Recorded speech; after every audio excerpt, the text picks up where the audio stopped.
देखिए, अगर आपके शरीर की गंदगी साफ नहीं हो रही है तो आप लाख अच्छे से अच्छे चीजों को खा लीजिए, उसका फायदा आपको मिल ही नहीं सकता। और जैसे ही आपके शरीर की गंदगी साफ होती है, आपका पाचन तंत्र बहुत तेजी से काम करने लगता है। शरीर के अंदर पहले से ज्यादा ताकत महसूस होने के साथ साथ चेहरा साफ होने लगता है। वजन बढ़ाना और घटाना आसान हो जाता है। पिंपल, दाग धब्बे, एक्ने जितने भी कुछ हैं वो सब कुछ ठीक होने लगते हैं और कई सारी गंभीर बीमारियों का होने का खतरा जड़ से खत्म हो जाता है। तो हम लोग सबसे पहले बात करते हैं कि हमारे शरीर के अंदर गंदगी जमा कैसे होती है। तो देखिए, हम लोग जो भी खाते हैं वो आहार नली से होकर पेट में पहुंचता है, जहां खाना टूटने के बाद छोटी आंत में जाती है, जो कि बाद में मल के रूप में हमारी बॉडी से बाहर चली जाती है। लेकिन इस प्रक्रिया में सबसे ज्यादा गंदगी हमारे आंत में ही जमा होती है। अगर हम लोग अपने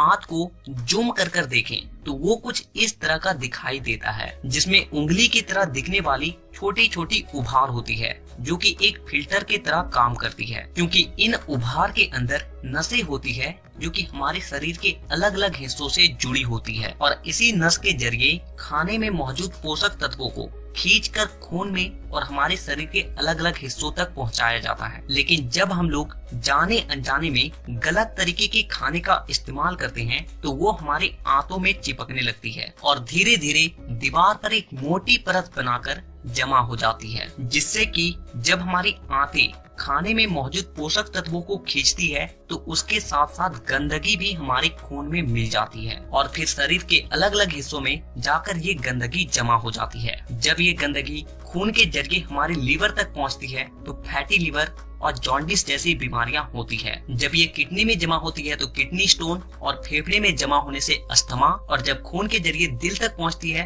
तो कोलेस्ट्रोल और हमारी नसों में ब्लॉकेज पैदा होती है। और जब ये गंदगी हमारी स्किन में पहुंचती है तो दाग धब्बे, खुजली, एक्ने, पिंपल जितने भी इस तरह की समस्या हैं सब होने लगती है। और इतना ही नहीं, जब ये गंदा खून हमारे पूरे शरीर में फैलता है तो हमारे शरीर का जो हार्मोन का संतुलन है वो भी बिगड़ने लगता है और जिससे कि हमें और भी जानलेवा बीमारियां होने की खतरा बढ़ जाती है, यहाँ तक कि कैंसर भी। बस आप इतना समझ लीजिए कि शरीर में हर छोटी से छोटी बीमारी और बड़ी से बड़ी बीमारी शरीर के अंदर गंदगी जमा होने की वजह से ही होती है।